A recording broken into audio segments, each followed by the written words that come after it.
ಗುರುರ್ಬ್ರಹ್ಮ ಗುರುರ್ವಿಷ್ಣು ಗುರುರ್ದೇವೋ ಮಹೇಶ್ವರಃ ಗುರು ಸಾಕ್ಷಾತ್ ಪರಬ್ರಹ್ಮ ತಸ್ಮೈ ಶ್ರೀ ಗುರವೇ ನಮಃ. ಶ್ರೀ ಜಗದ್ಗುರು ಸಿದ್ಧಾರೂಢರ ಪಾದಕಮಲಗಳಿಗೂ, ಶ್ರೋತ್ರಿಯ ಬ್ರಹ್ಮನಿಷ್ಠ ಸದ್ಗುರು ಬಸವಾನಂದರ ಪಾದಕಮಲಗಳಿಗೂ, ಅವರ ಪ್ರತಿರೂಪದಂತಹ ನಿಜಗುಣಪ್ಪನವರ ಪಾದಕಮಲಗಳಿಗೂ ನನ್ನ ದೀರ್ಘದಂಡ ಪ್ರಣಾಮಗಳನ್ನು ಸಲ್ಲಿಸುತ್ತಾ, ಎಲ್ಲ ಮಹಾತ್ಮರ ಪಾದಕಮಲಗಳಿಗೂ ನನ್ನ ದೀರ್ಘದಂಡ ಪ್ರಣಾಮಗಳನ್ನು ಸಲ್ಲಿಸುತ್ತಾ, ಮನದಲ್ಲಿ ಸ್ಮರಿಸಿಕೊಳ್ಳುತ್ತಾ, ತಮ್ಮೆಲ್ಲರಿಗೂ ವಂದಿಸುತ್ತಾ, ಇವತ್ತಿನ ಅನುಭವ ಸಾರ ಮೊದಲನೆಯ ಸಂಧಿ, ಈಗ ನಾಲ್ಕನೆಯ ನಾವು ಸೂತ್ರದಿಂದ ಒಂದು ಸ್ವಲ್ಪ ನೋಡ್ಕೊಂಡು ಹೋಗೋಣ. ಭಾಳಷ್ಟು ವಿಚಾರಗಳನ್ನು ಹೇಳ್ತಾರೆ. ಏಕಮೇವ ಅದ್ವಿತೀಯ ಆತ್ಮನಲ್ಲಿ ತೋರ್ಪ ಲೋಕರಂಜನೆಯು ಕಾಲ್ಪನಿಕ ವಯಸ್ಸೆ ಅಂತ ಹೇಳ್ತಾ ಇದ್ದಾರೆ ಅವರು. ಈ ಬ್ರಹ್ಮದಲ್ಲಿ ಜಗತ್ತು ಹೆಂಗೈತೆ ಅಂತಂದ್ರೆ ಕಲ್ಪಿತ ಆಗಿರುವಂಥದ್ದೈತೆ. ಇಷ್ಟೆಲ್ಲ ವ್ಯವಹಾರ ನಡೆದರೂ ಕೂಡ ಆ ಬ್ರಹ್ಮಕ್ಕೆ ಯಾವ ಹಾನಿಯೂ ಇಲ್ಲ ಅಂತ ಹೇಳುವಂಥದ್ದು. ಯಾಕಂದ್ರೆ ಈ ಬ್ರಹ್ಮವನ್ನು ಅರಿಯುವ ಪರ್ಯಂತರ ಈ ಜಗತ್ತು ಸತ್ಯ ಅಂತ ಅನಿಸ್ಕೊಳ್ತದೆ. ಯಾವಾಗ ಈ ಬ್ರಹ್ಮವನ್ನು ನಾವು ತಿಳ್ಕೊಳಕ್ಕೆ ಹೋಗ್ತೀವಿ, ತಿಳಿಯುವ ಪರ್ಯಂತರ ಈ ಜಗತ್ತು ಸತ್ಯನೇ ಅನ್ನಿಸ್ಕೊಳ್ತದೆ. ಯಾವಾಗ ಅದಕ್ಕೆ ಜ್ಞಾನದ ಬಲದಿಂದ ಅಜ್ಞಾನದ ಕೇಡು ನೋಡಯ್ಯ, ಯಾವಾಗ ಜ್ಞಾನ ಆಗ್ತದೆ ಆವಾಗ ಇದು ಅಜ್ಞಾನ ಅನ್ನುವಂಥ ಒಂದು ಕತ್ತಲೆ ನಾಶ ಆಗ್ತದೆ. ಹಾಗಾಗಿ ಇಲ್ಲಿ ಕೂಡ ಈ ಜಗತ್ತು ಸತ್ಯದಂಗೆ ತೋರ್ತದೆ ಯಾವಾಗ ಅಜ್ಞಾನ ಕಾಲದಲ್ಲಿ. ಯಾವಾಗ ಇದು ಜಗತ್ತು ಮಿಥ್ಯೆ ಅಂತ ಅನ್ಸ್ಕೊಳ್ತದೆ ಅಂತಂದ್ರೆ ನಮಗೆ ಜ್ಞಾನ ಆದಾಗ ಈ ಜಗತ್ತು ಮಿಥ್ಯೆ ಅನ್ಸ್ಕೊಳ್ತದೆ. ಅಲ್ಲಿಯ ಮಟ್ಟ ನಾವು ಇದನ್ನು ಶ್ರವಣ ಮಾಡಬೇಕಾಗ್ತದೆ. ಅದಕ್ಕೆ ಸ್ವಗತ ಸಜಾತಿ ವಿಜಾತಿ ಈ ಯಾವುದು ಇರದೇ ಇರುವಂಥ ರಹಿತವಾಗಿರುವಂಥ ಬ್ರಹ್ಮದಲ್ಲಿ ತೋರುವಂಥ ಈ ವಿಚಿತ್ರ ಜಗತ್ತು ಹೆಂಗದ, ಶುಕ್ತಿ ರಜತದಂತೆ ಕಲ್ಪಿತ ಆಗ್ಯದ ಅಂತ ಹೇಳಿದ್ದಾರೆ. ಶುಕ್ತಿ ಮತ್ತು ರಜತ ಅಂದ್ರೆ ಈ ಕಪ್ಪೆ ಚಿಪ್ಪಿನಲ್ಲಿ ಬೆಳ್ಳಿಯ ಭ್ರಾಂತಿ ಹೆಂಗಾಗ್ಯದ ಅದರಂಗ ಈ ಬ್ರಹ್ಮದಲ್ಲಿ ಈ ಒಂದು ಜಗತ್ತು ಕಲ್ಪಿತ ಆಗ್ಯದ ಅಂತ ಕೂಡ ಹೇಳ್ತಾರೆ. ಇಲ್ಲಿ ಮತ್ತೆ ಇನ್ನೂ ಒಂದು ಕೂಡ ಹೇಳ್ತಾರೆ, ಶುಕ್ತಿಯಲ್ಲಿ ಪ್ರತಿಭಾಸಿಕ ರಜತವು ಅಭಾವವಾಗಿರ್ತದೆ. ಶುಕ್ತಿಯಲ್ಲಿ ಪ್ರತಿಭಾಸಿಕ ಯಾವುದು ರಜತ ನಿಜವಾಗಿ ವಿಚಾರ ಮಾಡಿದರೆ ಅಲ್ಲಿ ಐತೇನಂತಂದರೆ ಇಲ್ಲ. ಅದಕ್ಕೆ ಇದು ಅಧಿಕರಣದಲ್ಲಿ ಅಂದರೆ ಶುಕ್ತಿಯಲ್ಲಿ ತೋರಿದ್ರಿಂದ ಇದು ಕಲ್ಪಿತ ಹೆಂಗಾಗಿರ್ತದೆ. ಅದೇ ರೀತಿ ಪಾರಮಾರ್ಥಿಕ ಬ್ರಹ್ಮದಲ್ಲಿ ಈ ವ್ಯಾವಹಾರಿಕ ಜಗತ್ತು ಕಲ್ಪಿತ ಆಗ್ಯದ. ಗೊತ್ತಾಯ್ತಲ್ಲ. ಅದಕ್ಕೆ ಇಲ್ಲಿ ಪಾರಮಾರ್ಥಿಕ ಸತ್ತ, ವ್ಯಾವಹಾರಿಕ ಸತ್ತ ಮತ್ತು ಪ್ರಾತಿಭಾಸಿಕ ಸತ್ತ ಅಂತ ಮೂರು ಬರ್ತಾವೆ. ಈ ಶುಕ್ತಿಯಲ್ಲಿ ತೋರಿದಂಥದ್ದು ಯಾವುದು, ಪ್ರಾತಿಭಾಸಿಕ ಸತ್ತ. ಈ ಜಗತ್ತು ಬ್ರಹ್ಮ ಯಾವುದು, ಬ್ರಹ್ಮ ಇರುವಂಥದ್ದು ಯಾವುದು, ಇಲ್ಲಿ ಕೂಡ ಪಾರಮಾರ್ಥಿಕ ಸತ್ತ ಅಂತ ಹೇಳುವಂಥದ್ದು. ಇಲ್ಲಿ ಪಾರಮಾರ್ಥಿಕ ಸತ್ತದಲ್ಲಿ ತೋರುವಂಥ ವ್ಯಾವಹಾರಿಕ ಈ ಜಗತ್ತು ಅಂತಂದರೆ ವ್ಯಾವಹಾರಿಕ ಸತ್ತ. ಈ ರೀತಿಯಾಗಿ ಈ ಜಗತ್ತು ಇದೇನು ಅಂತಂದ್ರೆ ಈ ಬ್ರಹ್ಮದಲ್ಲಿ ಈ ಜಗತ್ತು ಅಭಾವ ಆಗ್ಯದ. ಅದಕ್ಕೆ ಇದು ಎಲ್ಲಿ ತೋರ್ಯದಂದರೆ ಈ ಬ್ರಹ್ಮದಲ್ಲಿ ತೋರಿದರಿಂದ ಇದು ಕಲ್ಪಿತ ಆಗಿರುವಂಥದ್ದು.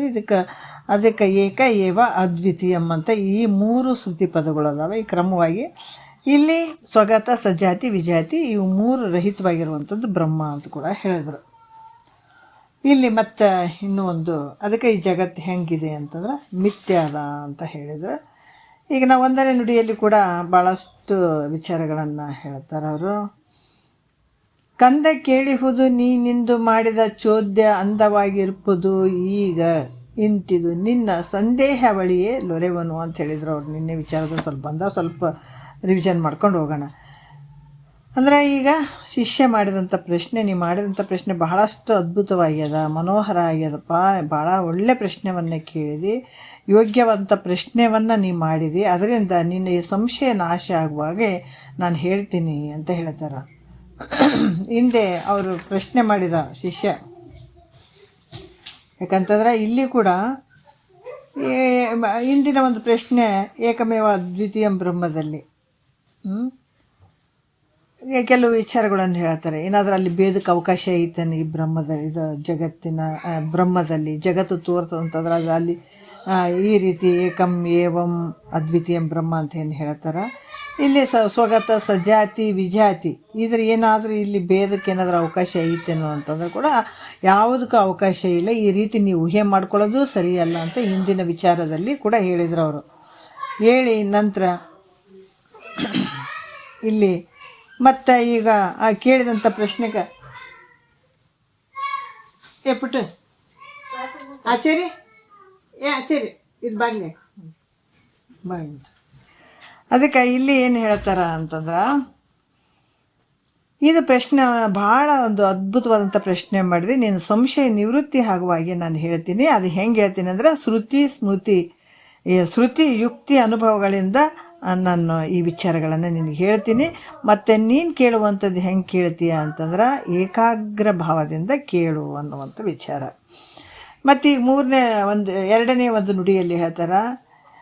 ಇಲ್ಲೇನು ಹೇಳ್ತಾರೆ, ಇದನು ಅವನು ಅರಿದೊಡೆ ಅವನು ಒದೆದು ಸಂಸಾರ ಮುದದಿಂದ ಪಡೆಯವನು ಅಕಲಂಕವಾದ ನಿಜ ಪದವು ಅಂಥದನ್ನೇ ತಿಳಿಪೇಳುವೆ ಅಂತ ಹೇಳ್ತಾರೆ. ಯಾರು ಇದನ್ನು ಹೇಳುವಂಥದ್ದನ್ನು ಯಾರು ತಿಳ್ಕೊಳ್ತಾರೆ, ದ್ವೈತ ಅದ್ವೈತ ವಿವೇಕವನ್ನು ಯಾರು ಚೆನ್ನಾಗಿ ತಿಳಿತಾರೆ. ದ್ವೈತ ಅಂದ್ರೇನು, ಅದ್ವೈತ ಅಂದರೆ ದ್ವೈತ ಅಂದರೆ ಎರಡಿರುವಂಥದ್ದು, ಅದ್ವೈತ ಅಂದರೆ ಒಂದೇ ಇರುವಂಥದ್ದು. ಅಲ್ಲಿ ದ್ವೈತದಲ್ಲಿ ಭೇದ ಇರ್ತದೆ, ಅದ್ವೈತದಲ್ಲಿ ಅಭೇದ ಇರ್ತದೆ. ಈ ರೀತಿ ಯಾರು ತಿಳಿತಾರ ಈ ದ್ವೈತ ಮತ್ತು ಅದ್ವೈತ ಈ ಪ್ರಪಂಚ ಮಿಥ್ಯೆ ಐತಂತ ನಿಶ್ಚಯವಾಗಿ ಇದನ್ನು ತಿಳ್ಕೊಂಡು, ಈ ಪ್ರಪಂಚ ಮಿಥ್ಯೆ ಅನ್ನುವಂಥದ್ದು ತಿಳ್ಕೊಂಡು ಅದನ್ನು ಯಾರು ತಿರಸ್ಕಾರ ಮಾಡ್ತಾರೋ ಅದಕ್ಕೆ ಅಂಥವ್ರು ಕೂಡ, ಯಾಕಂದ್ರೆ ಒಂದು ಚೂರು ಅಲ್ಲಿ ಭೇದದ ಒಂದು ಗಂಧದ ಒಂದು ಕಲ್ಪನೆ ಕೂಡ ಇರಕೂಡದು. ಅಭೇದ ರೂಪ ಬ್ರಹ್ಮವೇ ನಾನು ಅನ್ನುವಂಥ ಅಪರೋಕ್ಷ ಜ್ಞಾನದಿಂದ ಈ ಮೋಕ್ಷವನ್ನು ಪಡಿತಾನದು. ಏನತ್ರ ಅಭೇದ ರೂಪ ಬ್ರಹ್ಮವೇ ನಾನೆಂಬ ಅಪರೋಕ್ಷ ಜ್ಞಾನದಿಂದ ಮೋಕ್ಷವನ್ನು ಆತ ಪಡಿತಾನೆ. ಆದರೆ ಹಂಗೆ ಇದರಿಂದ ಏನಾಗ್ತದಪ್ಪ ಅಂದರೆ ಅತ್ಯಂತ ದುಃಖ ನಿವೃತ್ತಿ, ಪರಮಾನಂದದ ಪ್ರಾಪ್ತಿ, ಮೋಕ್ಷವನ್ನು ಹೊಂದುತ್ತಾನ ಅನ್ನುವಂಥ ವಿಚಾರವನ್ನು ಹೇಳಿದ್ರು ಅವರು. ಈಗ ಮೂರನೇ ನುಡಿಯಲ್ಲಿ ಈ ಎಲ್ಲಕ್ಕೂ ಮೊದಲು ಏನಿತ್ತಪ್ಪ ಅಂತಂದ್ರೆ ಬ್ರಹ್ಮನೇ ಇತ್ತು ಅನ್ನುವಂಥ ಈ ಪದದಿಂದ ಹೇಳ್ತಾರೆ. ವರ ಸಚ್ಚಿದಾನಂದ ಪರಿಪೂರ್ಣ ನಿತ್ಯ ನಿಜ ನಿರತಿಶಯ ನಿರ್ವಿಕಲ್ಪ ನಿರುಪಾದಿಯಾಗಿರುತ್ತಿರುವುದೊಂದೇ ಪರಬ್ರಹ್ಮ. ಹೆಂಗೈತಪ್ಪ ಅಂತ ಹೇಳ್ತಾರೆ. ವರ ಸಚ್ಚಿದಾನಂದ್ರೆ ಶ್ರೇಷ್ಠವಾದಂಥದ್ದು, ಸತ್ತು ಚಿತ್ತು ನಿತ್ಯ ಆನಂದವಾಗಿರುವಂಥದ್ದು, ಮೂರು ಕಾಲದಲ್ಲಿ ಇರುವಂಥದ್ದು. ಸಚ್ಚಿದಾನಂದ ಅಂದಾಗ ಈ 5 ತೊಗೊಳ್ಬೇಕು. ಸತ್ತು ಚಿತ್ತು ನಿತ್ಯ ಆನಂದ ಪರಿಪೂರ್ಣವಾಗಿರುವಂಥದ್ದು, ಇದು ನಿತ್ಯವಾಗಿರುವಂಥದ್ದು. ಮತ್ತು ನಿಜ ಅಂತಂದ್ರೆ ಇಲ್ಲಿ ನಿತ್ಯ ಅಂದರೆ ಯಾಕಂತಂದರೆ ಯಾವುದೇ ಅಭಾವಗಳು ಇಲ್ಲದೆ ಇರುವಂಥದ್ದು. ಪರಿಪೂರ್ಣ ಅಂದ್ರೆ ಈ ಪರಿಚ್ಛೇದ ರಹಿತಗಳಿಲ್ಲದಂಥ ದೇಶ ಕಾಲ ವಸ್ತು ಇವೆಲ್ಲ ಇರದೇ ಇರುವಂಥದ್ದು, ಪರಿಚ್ಛೇದಗಳಿಲ್ಲದೆ ಇರುವಂಥದ್ದು. ನಿಜ ಅಂದರೆ ಸತ್ಯವಾಗಿ ಇರುವಂಥದ್ದು. ನಿರತಿಶಯ ಅಂತಂದ್ರೆ ಭಾಳ ಶ್ರೇಷ್ಠವಾಗಿರುವಂಥದ್ದು, ಅತ್ಯಧಿಕವಾಗಿ ಇರುವಂಥದ್ದು. ಮತ್ತು ನಿರ್ವಿಕಲ್ಪ ಅಂದ್ರೆ ಕಲ್ಪನೆಗಳು ಇಲ್ಲದೆ ಇರುವಂಥದ್ದು.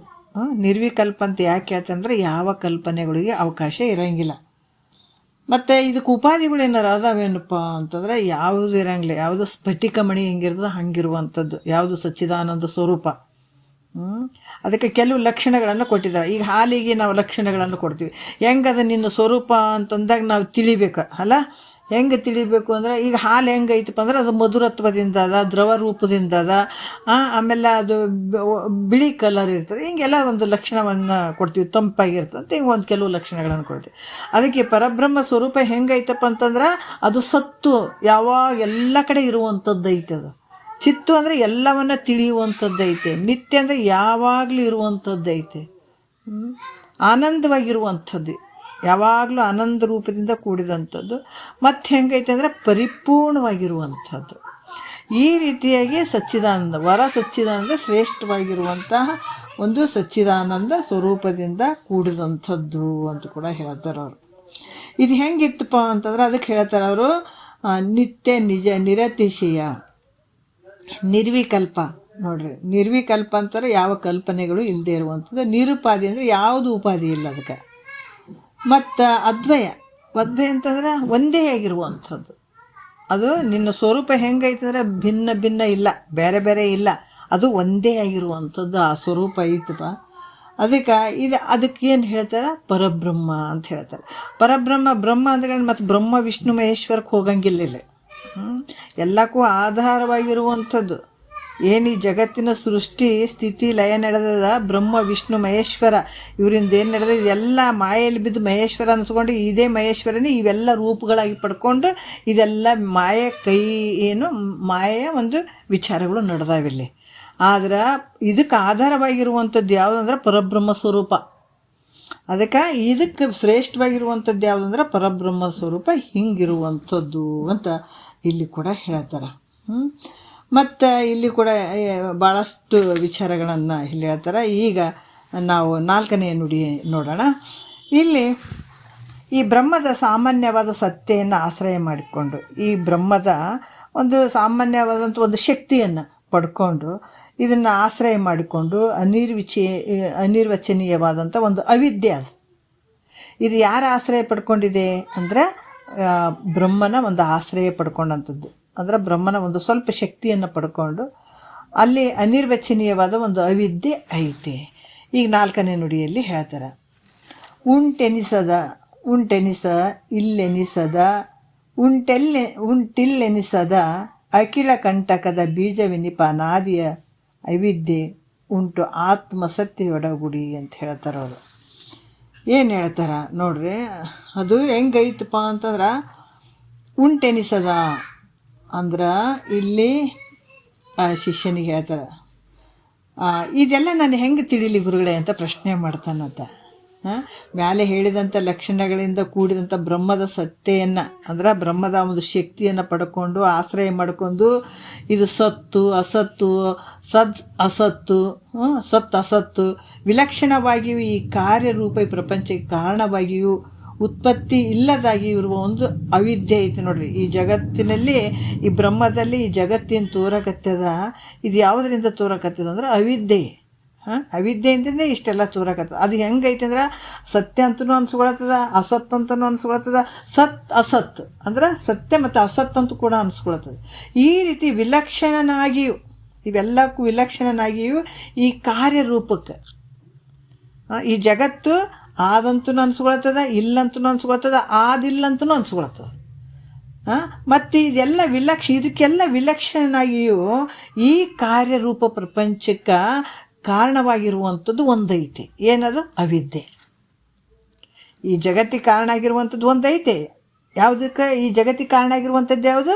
ಅವಿದ್ಯೆ, ಅಜ್ಞಾನ, ಮಾಯೆ ಹಿಂಗೆ ತಗೊಳ್ಬೇಕು. ಅದರಿಂದ ಈ ಜಗತ್ತು ಹಿಂಗೆಲ್ಲ ತೋರ್ತದ. ಅದಕ್ಕೆ ಒಂದು ಅವಿದ್ಯೆ ಐತಿ. ಇದಕ್ಕೆ ಮೂಲ ಈ ಜಗತ್ತಿಗೆ ಈ ಪ್ರಪಂಚಕ್ಕೆ ಕಾರಣ ಆಗಿರುವಂಥದ್ದು ಒಂದು ಅವಿದ್ಯೆ ಐತಿ. ಅದಕ್ಕೆ ಶಿಷ್ಯ ಪ್ರಶ್ನೆ ಬರ್ತದೆ, ಗುರುವೇ ಉಂಟೆನಿಸೋದು ಇಲ್ಲೆನಿಸೋದು ಉಂಟಿಲ್ಲೆನಿಸೋದು ಅನಿರ್ವಚನೀಯ ಅಂದ್ರೆ ನಾನು ಇದನ್ನು ಹೆಂಗೆ ತಿಳಿಲಿ ಅಂತಂದಾಗ ಅವರು ಹೇಳ್ತಾರೆ, ಗುರುಗಳು ಹೇಳ್ತಾರೆ, ಶಿಷ್ಯ ಕೇಳಪ್ಪ, ಸತ್ ಅಸತ್ತು ಭಿನ್ನ ಅಭಿನ್ನ ನೋಡ್ರಿ.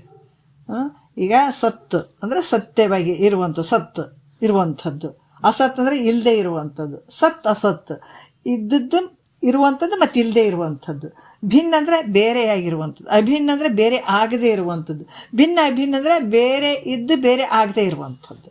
ಈ ರೀತಿ ಮತ್ತು ಇಲ್ಲಿ ಕೂಡ ಇದು ಹೆಂಗದ ಜಗತ್ತು, ಈ ರೀತಿ ಅದು ಜಗತ್ತು ಸತ್ಯ ಹೌದಂತೂ ಅದ, ಇಲ್ಲಂತೂ ಅದ, ಹೌದಿಲ್ಲಂತೂ ಅದ ನೋಡ್ರಿ. ಭಿನ್ನ ಅನ್ನೋದ ಅಭಿನ್ನನೂ ಅದ, ಅಭಿನ್ನ ಇರದೇ ಇರುವಂಥದ್ದು ಅದ. ಇದಕ್ಕೆ ಸಾವಯವ ನಿರವಯ ಎರಡು ರೀತಿಯಿಂದ ಕೂಡಿದಂಥದ್ದು ಇದು. ಮತ್ತು ಇವುಗಳಿಗೆ ವಿಲಕ್ಷಣವಾಗಿ ಈ ಜಗತ್ತು ಹೆಂಗದ ಸಾವಯವದಿಂದ ಕೂಡ್ಯದ, ನಿರವಯದಿಂದನೂ ಕೂಡಿದ, ಸಾವಯವ ನಿರವಯದಿಂದನೂ ಕೂಡ್ಯದ. ಅದಕ್ಕೆ ಇವುಗಳಿಗೆ ವಿಲಕ್ಷಣ ಆಗಿರುವಂಥದ್ದು ಏನೈತಪ್ಪ, ಅದು ಹೇಳಲಿಕ್ಕೆ ಬರದೇ ಇರುವಂಥದ್ದು ಒಂದು ಮಾಯೆ ಐತೆ.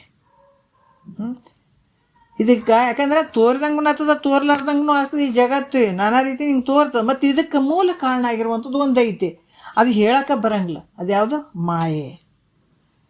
ಹೆಂಗಂದ್ರೆ ಮಾಯೆ ಉಂಟೆನಿಸೋದು ಅಂದ್ರೆ ಅದಕ್ಕೆ ಉಳ್ಳ ಬ್ರಹ್ಮವನ್ನು ಇಲ್ಲೆನಿಸುವುದು, ಇಲ್ಲದ ಲೋಕವನ್ನು ಉಂಟೆನಿಸುವುದು, ಮಾಯೆ ನಿನ್ನನ್ನೇ ನೆಮ್ಮಿಹೆದು ಅನ್ಯನ್ನೇತರ ಮಾಗಿಹುದು.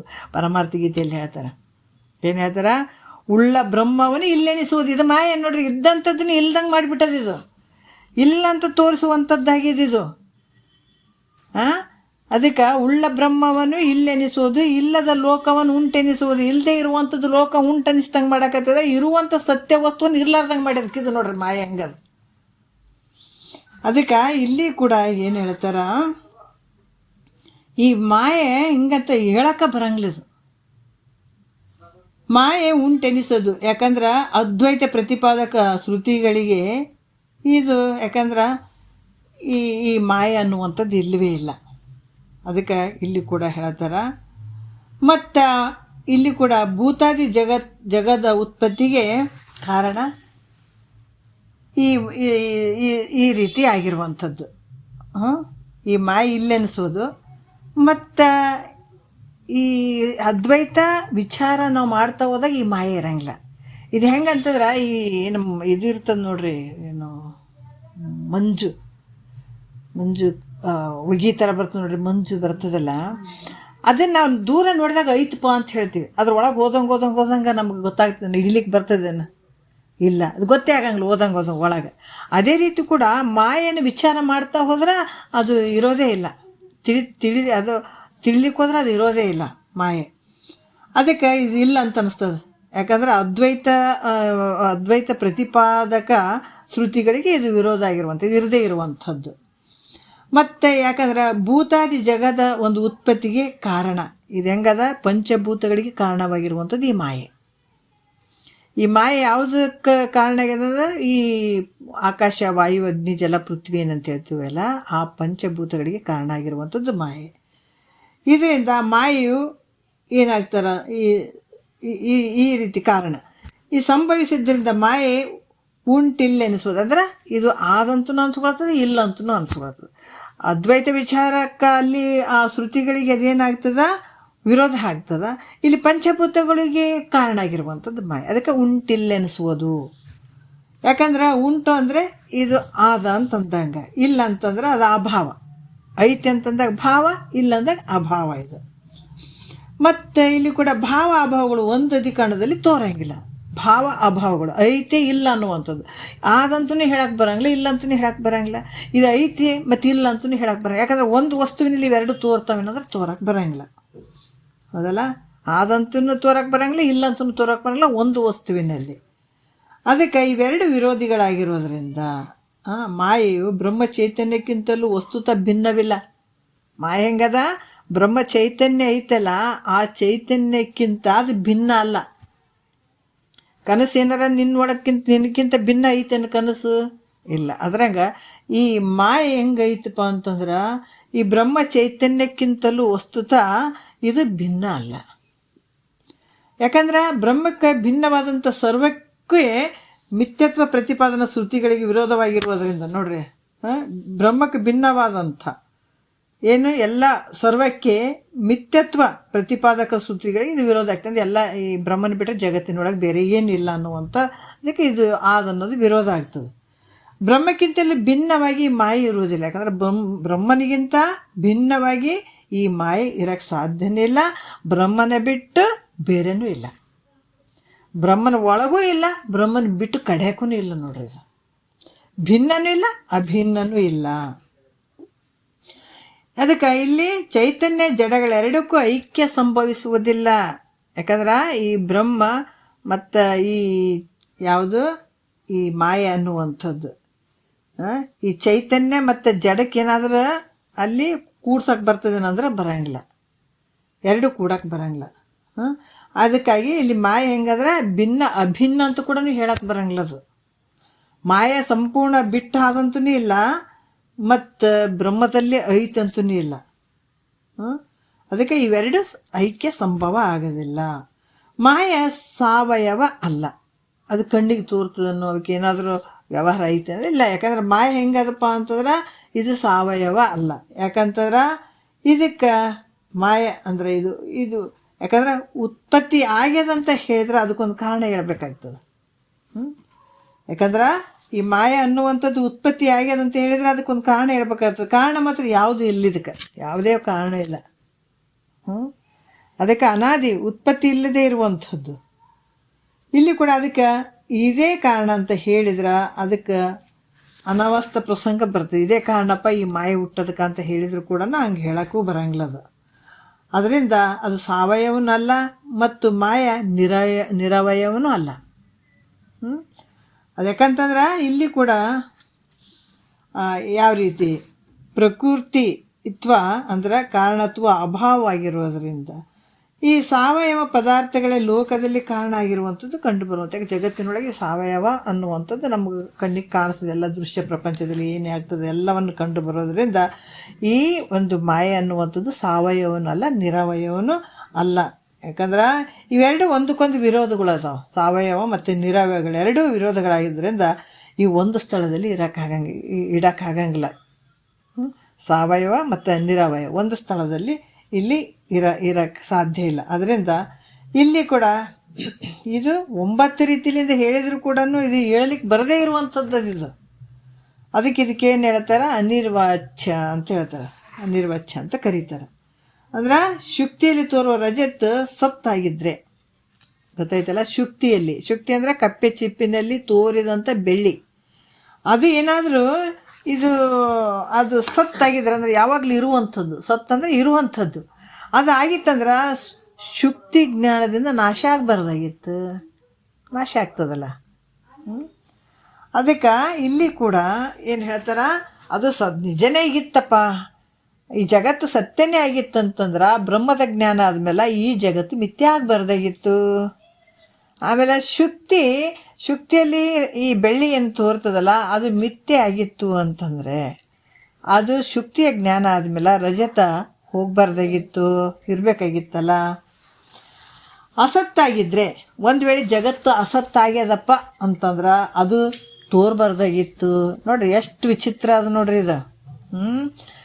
ಹೌದಪ್ಪ, ಜಗತ್ತು ಅಸತ್ಯದಿಂದ ಕೂಡ್ಯದ ಅಂತಂದರೆ ಎರಡು ಬಂತು ನೋಡ್ರಿ.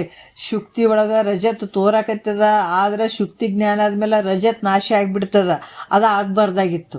ಒಂದು ಯಾವಾಗಲೂ ಇರ್ತದಂತಂದ್ರೆ ಹಂಗೆ ನಾಶ ಆಗಬಾರ್ದಾಗಿತ್ತು. ಮತ್ತು ಈ ಜಗತ್ತು ಅಸತ್ಯದಿಂದ ಕೂಡ್ಯದ ಅಂತ ಹೇಳಿದ್ರೆ ಇಲ್ಲಿ ಕೂಡ ಹೇಳ್ತಾರೆ, ಈ ಶುಕ್ತಿ ಒಳಗೆ ರಜತ ಪ್ರತೀತಿ ಆಗಬಾರ್ದಾಗಿತ್ತು, ಆಗ್ತದೆ. ಅದಕ್ಕಾಗಿ ಹೆಂಗಪ್ಪ ಅಂದ್ರೆ ಅಸತ್ತು ಆಗಿದ್ದರೆ, ಈ ಜಗತ್ತು ಅಸತ್ತಾಗಿದ್ರೆ ಅದು ಒಂದೇ ಪುತ್ರನಂತೆ ಪ್ರತೀತಿ ಆಗಬಾರ್ದಾಗಿತ್ತು. ಅದು ಏನು ಕಣ್ಣಿಗೆ ಕಾಣುವಂಥ ಈ ಜಗತ್ತೇನು ಕಾಣ್ತದಲ್ಲ ಅದು ನಮಗೆ ಪ್ರತೀತಿ ಆಗಬಾರ್ದಾಗಿತ್ತು. ಅದರಿಂದ ಇದು ಬಾಧಾಯೋಗ್ಯ ಪ್ರತೀತಿಯಾಗಿರುತ್ತದೆ. ಅಂದ್ರೆ ಅದರಂತೆ ಅವಿದ್ಯೆ ತತ್ಕಾರ ಪ್ರಪಂಚವು ಏನು ಬಾಧಾಯೋಗ್ಯ ಪ್ರತೀತಿಯಾದ್ದರಿಂದ ಅದಕ್ಕೇನಂತ ಅನಿರ್ವಚನೀಯವಾಗಿರುವಂಥದ್ದು. ಅದು ತೋರ್ದಂಗೆ ಆಗ್ತದೆ ಮತ್ತು ಇಲ್ದಂಗೆ ಆಗ್ತದೆ, ವಿಚಾರ ಮಾಡಿದಾಗ ಇರೋಂಗಿಲ್ಲ. ಅನಿರ್ವಚನೀಯ ಆಗಿರುವಂಥದ್ದು ಈ ಜಗತ್ತಿನ ಒಂದು ಕಾರ್ಯಕ್ಕೆ ಕಾರಣವಾದ್ದರಿಂದ ಮಾಯೆ ಅಂತಲೂ, ಈ ಜಗತ್ತಕ್ಕೆ ಹಿಂದೆ ಇದಕ್ಕೆ ಕಾರಣ ಆಗಿರುವಂಥದ್ದು ಕಾರ್ಯ ಆಗಿರುವಂಥದ್ದು ಜಗತ್ತು. ಈ ಜಗತ್ತಿಗೆ ಕಾರಣ ಆಗಿರುವಂಥದ್ದು ಯಾವುದು? ಮಾಯೆ. ಇದು ಯಾವುದರಿಂದ ನಾಶ ಆಗ್ತದಪ್ಪ? ಇದು ಮಾಯೆ ವಿದ್ಯೆಯಿಂದ ನಾಶ ಆಗ್ತದೆ. ಇದು ಬ್ರಹ್ಮಜ್ಞಾನದಿಂದ ನಾಶ ಆಗ್ತದೆ. ಅಲ್ಲಿವರೆಗೂ ಇದು ಹಾಕೊಂಡು ಬಿದ್ದದ್ದು ನಮಗೆ 84 ಲಕ್ಷ ಜೀವರಾಶಿಯಿಂದ ಇದೇ ಮಾಯನೇ ಕಾಡಕತ್ತಿದ್ರಿ ನಮ್ಗೆ. ಹೇಳ್ತಾರಲ್ಲ, ಭಾಳಷ್ಟು ಅದ್ಭುತವಾಗಿ ಹೇಳ್ತಾರೆ. ಮಾಯೆ ಅನ್ನುವಂಥದ್ದು ಎಂಥದ್ದು ಐತೆ ಅಂತ ಅಘಟಿತ. ಹಿಂಗೆ ಪ್ರವಚನ ಹೇಳ್ತಾ ಇದ್ದರು ಗುರುಗಳು ಶಿಷ್ಯರಿಗೆ. ಹೇಳಬೇಕಾದಾಗ ಗುರುಗಳು ಅಂದ್ರೆ ಮಾಯೆ ಅಂತಪ್ರೆ ಅಘಟಿತ ಐತೇನೆ, ಇದು ಎಂಥ ಅಘಟಿತ ಐತಿದು? ಶಿಷ್ಯನಿಗೆ ಬಂತಿದ್ದು ಪ್ರಶ್ನೆ. ಗುರುಗಳಿಗೆ ಹೇಳಿದ್ರೆ, ಗುರುಗಳೇ ಮಾಯೆ ಭಾಳ ಅಘಟಿತ ಅಂತ ಹೇಳಕತ್ತೀರಿ, ಭಾಳ ದೊಡ್ಡದು ಅಂತ ಹೇಳಕತ್ತೀರಿ, ಇದು ಅಷ್ಟು ಸಾಮಾನ್ಯ ಅಲ್ಪ. ಇದು ಮಾಯೆ ಹಿಂಗೆ ತೋರಿಸ್ತದ, ಉಳ್ಳ ಬ್ರಹ್ಮವನು ಇಲ್ಲೆನಿಸುವುದು, ಇಲ್ಲದ ಲೋಕವನ್ನು ಉಂಟೆನಿಸುವುದು, ಇಂಥ ಅಘಟಿತವಾದಂಥ ಮಾಯೆ. ಯಾಕಂದರೆ ಇರುವಂಥದ್ದು ಮೂಲ ಸ್ವರೂಪ ಐತಿ, ಅದ್ರ ಮ್ಯಾಲೆ ಈ ಮಾಯೆ ಅನ್ನುವಂಥದ್ದು ಇರ್ಲಾರ್ದಂಗೆ ಮಾಡಕತ್ತದೆ. ಎಲ್ಲ ಜಗತ್ತಿನ ಸರ್ವ ಜೀವಿಗಳಿಗೆ ಮುಚ್ಚಿ ಹಾಕಿರುವಂಥದ್ದು ಇದು ಮಾಯೆ. ಯಾವುದು ಒಂದು ಸರೋವರದಲ್ಲಿ ಅಥವಾ ಒಂದು ಕೆರೆಯಲ್ಲಿ ನೀರಿರ್ತಾವೆ, ಅದರಲ್ಲಿ ಒಂದು ಬಳ್ಳಿ ಇರ್ತದೆ. ಆ ಬಳ್ಳಿ ನೀರನ್ನೆಲ್ಲ ಮುಚ್ಕೊಂಡು ಬಿಟ್ಟಿರ್ತದೆ. ಆ ನೀರನ್ನು ಕಾಣ್ಕೊಡಕತ್ತಿದೆ ಅನ್ನೋದ್ರೆ ಇಲ್ಲ. ಅದು ಯಾವುದ್ರ ಆಶ್ರಯಲ್ಲಿ ಬೆಳೆದದ? ನೀರಿನ ಆಶ್ರಯದಲ್ಲಿ ಬಳ್ಳಿ ಬೆಳೆದದ. ಆ ಬಳ್ಳಿ ಏನು ಮಾಡ್ಯದ, ನೀರಿನ ಆಶ್ರಯದಲ್ಲೇ ಬೆಳೆದಂಥ ಆ ಬಳ್ಳಿ ನೀರನ್ನು ಮುಚ್ಚಿ ಹಾಕೊಂಡು ಬಿಟ್ಟದ. ಅದ್ರಂಗೆ ನಿನ್ನ ಸ್ವರೂಪದಲ್ಲಿ ಈ ಮಾಯೆ ತೋರಿದಂಗೆ ಆಗ್ಯದ, ಅದರ ನಿನ್ನನ್ನೇ ಮುಚ್ಚಿ ಹಾಕ್ಯದ ಅನ್ನುವಂಥದ್ದು. ಅದಕ್ಕೆ ಈ ರೀತಿ ಅವರು ಹೇಳ್ತಾಯಿದ್ರು, ಗುರುಗಳು ಹೇಳ್ತಾಯಿದ್ರು. ಶಿಷ್ಯನಿಗೆ ಭಾಳ ಒಂದು ಕುತೂಹಲ ಆಯಿತು. ಅದೇನು ಮಾಯೆ ರೀ ಗುರುಗಳೇ, ನೀವು ಮಾಯೆ ಅಂತೀರಿ, ಅದೆಲ್ಲದ ಮಾಯೆ ಅಂತ ಹೇಳ್ದ. ಆಹಾ ಹೌದಾ, ನೀನು ಪರೀಕ್ಷೆ ಮಾಡ್ತೀಯೇನೋ ಅಂತಂದ್ರು. ಅಂತಂದ್ರು. ಅಂದಮೇಲೆ ಆಯ್ತಪ್ಪ ಅಂತ ಗುರುಗಳು ಸುಮ್ಮನೆ ಇದ್ದರು. ಯಾಕಂದ್ರೆ ಮಹಾತ್ಮರು ಹಂಗನೇ ಇರೋದು. ನೋಡೋಣ ಅಂಥೇಳಿ ಒಂದು 2 ದಿವಸ ಬಿಟ್ಟು ಅವ್ರು ಹೇಳಿದರು, ನೋಡಪ್ಪ ಒಂದು 8 ದಿವಸ ಒಂದು 15 ದಿವಸ ನಾನು ಊರಿಗೆ ಹೋಗ್ತೀನಿ, ಮಠದ ಎಲ್ಲ ಜವಾಬ್ದಾರಿ ನಿನಗೆ ಅಂತ ಹೇಳ್ದ. ನಾವು ಊರಿಗೆ ಬರೋವರೆಗೂ ಚಂದ ನೋಡ್ಕೊ ಮಠ, ಮತ್ತು ಸ್ವಲ್ಪ ಊರಿಗೆ ಹೋಗಿ ಬರ್ತೀನಿ ಅಂತಂದ. ಆಯ್ತು ಗುರುಗಳೇ ಹೋಗಿ ಬರ್ರಿ ಅಂತಂದ್ರೆ ಅವರು. ಆಯ್ತು ಪಾಪ ಗ್ರಂಥಗಳು ಓದ್ಕೊಳ್ಳೋದು, ಮಠದಾಗ ಕುಂದ್ರೋದು ಒಂದು ನೀಟಾಗಿ ಇರ್ತಿದ್ದಾವ. ಒಂದು ದಿವಸ ಏನಾಯಿತು ಅಂತಂದ್ರೆ ಮಳೆ ಭಾಳ ಬಂದಾಗ ಮಠ ಒಂದು ಸ್ವಲ್ಪ ದೂರ, ಊರು ಬಿಟ್ಟು ದೂರ ಇರ್ತದೆ ನೋಡ್ರಿ. ಅದಕ್ಕೆ ಮಠಗಳು ಎಲ್ಲಿ ಹೆಂಗಿರ್ತಂದ್ರೆ ಊರು ನೀರು ಮೇರು ಇವು ಇದ್ದಲ್ಲಿ ಇರ್ಬೇಕಂತಿದ್ರು ಬಸವಣ್ಣಂದ್ರೆ ಒಂದು ಮಾತು ಹೇಳ್ತಿದ್ರು ನಮಗೆ ಅಲ್ಲಿ ಎಲ್ಲಿ ಅಂತಂದ್ರೆ ಇದಕ್ಕೆ ನೀರ್ಮಾನ್ವಿಗೆ ಹೋದಾಗ ಅವರು ಒಂದು ಸಲ ನಮ್ಗೆ ಅದನ್ನು ಆ ಪ್ಲೇಸನ್ನು ತೋರಿಸಿದ್ರು. ಈ ನೀರ್ಮಾನ್ವಿ ಜಾಗದಲ್ಲಿ ಮಠ ಐತಲ್ಲ, ಅದು ಗುರುಗಳನ್ನೇ ಅದನ್ನು ತೊಗೊಂಡಿದ್ದು, ಅದು ಗುರುಗಳು. ಆವಾಗ ಇದೆಲ್ಲ ಖರೀದಿ ಮಾಡಿದ್ದೀನಿ ನೋಡು ಅಂತೇಳಿ ನಮ್ಮನ್ನೆಲ್ಲ ಕಡೆ ಕರ್ಕೊಂಡು ತಿರುಗಾಡಿದ್ರು ಬಸವಣ್ಣಂದ್ರು. ಆವಾಗ ಒಂದು ಮಾತು ಹೇಳಿದರು. ನಾವು ಅದು ಹೋಗಿ ಬಂದು ಮರುದಿವಸನೇ ಅವ್ರ ಹತ್ರ ಕೂತ್ಕೊಂಡಾಗ ಅವ್ರು ಹೇಳಿದರು, ಅಮ್ಮ ಸಾಯಿಬ್ರು ಏನು ಹೇಳಿದರು, ಅದು ಚೆಂದ ಐತಂದ್ರ ಅಂತಂದ್ರು. ಹೌದಪ್ಪ ಚೆನ್ನಾಗಿದೆ ಅಂತಂದ್ರು. ಹಾಂ ನಾನು ಅದಕ್ಕೆ ಹೇಳಿದ್ದು, ಊರು ನೀರು ಮೇರು 3 ಕಡೆ ಅಲ್ಲಿ ಹಂಗಿರಬೇಕು. ಯಾಕಂದ್ರೆ ಅದು ಮೇರು ಆ ಬೆಟ್ಟ ಇರಬೇಕು, ಕುಡಿಲಿಕ್ಕೆ ನೀರು ಇರಬೇಕು. ಆಮೇಲೆ ಒಬ್ಬ ಸನ್ಯಾಸಿಯಲ್ಲಿ ಸಾಧನೆ ಮಾಡ್ತಾ ಇದ್ದ ನಂತರ ಊರಿನಲ್ಲಿ ಭಿಕ್ಷೆ ಬಿಡ್ಕೊಂಡು ಬಂದು ಆತ ಊಟ ಮಾಡಿ ಆನಂದವಾಗಿ ತನ್ನ ಬ್ರಹ್ಮಜ್ಞಾನವನ್ನು ತಿಳ್ಕೊಳ್ಳಿಕ್ಕೆ ಅದು ಒಂದು ಊರಿರಬೇಕು ಅಂತ ಹಿಂಗೆ ಹೇಳ್ತಿದ್ರು. ಊರು ನೀರು ಮೇರು 3 ಇರಬೇಕು ಅಂತಲ್ಲಿ ಮಠಗಳು ಇರ್ತಾವೆ ಅಂತ ಹೇಳ್ತಿದ್ರು. ಆ ವಿಷಯ ಬೇಡ. ಹಾಗಾಗಿ ಅಲ್ಲಿ ಈ ರೀತಿ ಇರುವಂಥ ಮಠಗಳು. ಇವ್ರದ್ದು ಮಠನೂ ಹಾಗೆ ಸ್ವಲ್ಪ ದೂರ ಇತ್ತು, ಊರು ಬಿಟ್ಟು ದೂರ ಇತ್ತು. ಆಯ್ತು ಗುರುಗಳು ಒಂದು 15 ದಿವಸ ಅಂತ ಹೋದ್ರು ನೋಡ್ರಿ. ಹೋದ್ರಿ ಅಪ್ಪ ಅಲ್ಲಿ ಒಂದು ಕುರಿ ಕಾಯಕ್ಕೆ ಒಬ್ಬ ಹೆಣ್ಮಗಳು ಬಂದಿದ್ದಳು. ಬಂದ್ಗಳೇ ಜಾಸ್ತಿ ಮಳೆ ಬಂದುಬಿಡ್ತು. ಬಂದ್ಗಾನೆ ಈತ ಗ್ರಂಥ ಓದ್ಕೊಂತ ಹಾಲಿನಲ್ಲಿ ಕೂತ್ಕೊಂಡಿದ್ದ. ಆ ಹೆಣ್ಮಗಳು ಬಂದು ಬಾಗಿಲಿಯಲ್ಲಿ ನಿಂತ್ಕೊಂಡು ಸ್ವಲ್ಪ ಈ ಕಡೆ ಸೈಡ್ನಳು. ಇವ್ರು ನೋಡಿದ್ರೆ ಹೆಣ್ಮಕ್ಳು ಅಂದ್ರೆ ಆಗ್ತಿರ್ಲಿಲ್ಲ ಅದಕ್ಕೆ. ಹೆಂಗಂದ್ರೆ ಅಬ್ಬಾಬಾಬಾ ಹೆಣ್ಮಕ್ಳಿಂದ ಮತ್ತು ಮೋಹ ಜಾಸ್ತಿ ಆಗ್ತದೆ, ಮತ್ತು ಮನಸ್ಸು ವಿಚಲಿತ ಆಗ್ತದೆ ಅಂತೇಳ್ಬಿಟ್ಟು ಹೆಣ್ಮಕ್ಳ ಕಡೆ ಒಳ್ಳೆ ಕೂಡ ನೋಡ್ತಿರ್ಲಿಲ್ಲ. ಅದೇನೇ ಹೆಣ್ಣು ಒನ್ನು ಮಣ್ಣು. ಯಾಕಂದರೆ ಹೆಣ್ಣು ಮಾಯೆ ಎಂಬೋರು ಹೆಣ್ಣು ಮಾಯಲ್ಲ, ಒನ್ನು ಮಾಯೆ ಎಂಬರು ಒನ್ನು ಮಾಯಲ್ಲ, ಮಣ್ಣು ಮಾಯೆ ಎಂಬರು ಮಣ್ಣು ಮಾಯಲ್ಲ, ನಿನ್ನ ಮನದ ಮುಂದಣ ಆಸೆಯೇ ಮಾಯ ಕಣ ಗುಹೇಶ್ವರ.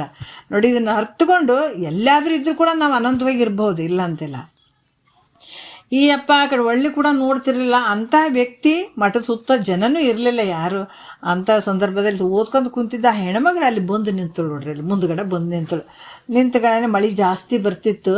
ಅದಕ್ಕೇನು ಓದಕತ್ತಿದ್ದ, ಸುಮ್ಮನೆ ಓದಕತ್ತಿದ್ದ. ಮನಸ್ಸು ಯಾಕೋ ಸ್ವಲ್ಪ ವಿಚಲಿತ ಆಯಿತು. ಆ ಹೆಣ್ಮಗಳು ನಿಂತಿದ್ಳಲ್ಲ, ಅಮ್ಮ ನೀರು ಸಿಡಿತಾವ, ಸ್ವಲ್ಪ ಒಳಗಡೆ ಬಾ ಅಂತ ಹೇಳಿದಾತ. ಹೇಳಿದಗಳನ್ನೇ ಆಯಿತು ಅಂತೇಳ್ಬಿಟ್ಟು ಆಕೆ ಸ್ವಲ್ಪ ಒಳಗಡೆ ಬಂದಗಳನ್ನೇ ಮತ್ತೆ ಹತ್ತಿಗೇನೋ ಅನ್ಸಕತ್ತು. ಒಂಚೂರು ಮಾತಾಡಿದ್ರೆ ಆಯ್ತಲ್ಲ, ಏನಾಗ್ತದೆ ಅಂತ ಅನ್ನಿಸ್ತು. ಮಾತಾಡ್ದ, ನೀನು ಯಾವ ಊರು ತಾಯಿ, ಎಲ್ಲಿ ಆಕಿ, ಹಿಂಗೆ ಅಂತೆಲ್ಲ ಮಾತಾಡ್ದ. ಆಕೆ ಇನ್ನೂ ಮದುವೆ ಆಗಿರಲಿಲ್ಲ, ಸಣ್ಣ ವಯಸ್ಸು. ಅಂದ್ಗಾನಿ ಈತಗೆ ಏನೋ ಒಂದು ಅಪೇಕ್ಷೆ ಉಟ್ಕೊಂಡ್ಬಿಡ್ತು ಆಕಿನ ಮೇಲೆ. ಉಟ್ಕೊಂಡ್ಬಿಡ್ತು. ಅದಕ್ಕೆ ಆತ ಕೇಳಿದ, ನಿನ್ನ ಮದುವೆ ಯಾಕೆ ಆಗಿಲ್ಲ ಅಂತಂದ್ರೆ, ನನಗೆ ಮೆಚ್ಚುಗೆ ಆಗುವಂಥ ಒಂದು ಹುಡುಗ ಸಿಕ್ಕಿಲ್ಲ, ಮತ್ತು ನಾನು ಹೆಂಗೆ ಹೇಳ್ತೀನಿ ಹಂಗೆ ಕೇಳುವಂಥ ಹುಡುಗ ಇರಬೇಕು, ನನಗೆ ಮೆಚ್ಚುಗೆ ಇರುವಂಥ ಹುಡುಗ ಇರಬೇಕು. ಈ ರೀತಿಯಾಗಿ ತನ್ನ ಏನು ವಿಚಾರಗಳದಾವ ಆಕೆ ಹೇಳಿದಗಳೇ ಆತಗೇನು ಅನ್ನಿಸ್ತು, ಅರೆ ನಾನು ಚಲೋನೇ ಏನಿಲ್ಲ, ಈಕೆ ಈ ಥರ ಹೇಳ್ತಾಳೆ ಅಂತಂದ್ರೆ ಮತ್ತು ನನಗೆ ಮದುವೆ ಆದ್ರೆ ಚಲೋ ಆಗ್ತದಲ್ಲ ಅನ್ನೋವಂಥ ಭಾವ ಉತ್ಪತ್ತಿ ಆಗಿಬಿಡ್ತು ನೋಡ್ರಿ ಅದು. ಅಲ್ಲಿ ಆದಗಳೇ ಹೌದಾ, ಹಂಗಿತ್ತಂದ್ರೆ ಮತ್ತೆ ನಾನು ಯೋಗ್ಯನೇ ಇದ್ದೀನಲ್ಲ ಅನ್ನುವಂಥ ಮಾತು ವ್ಯಕ್ತಪಡಿಸಿದಾತ.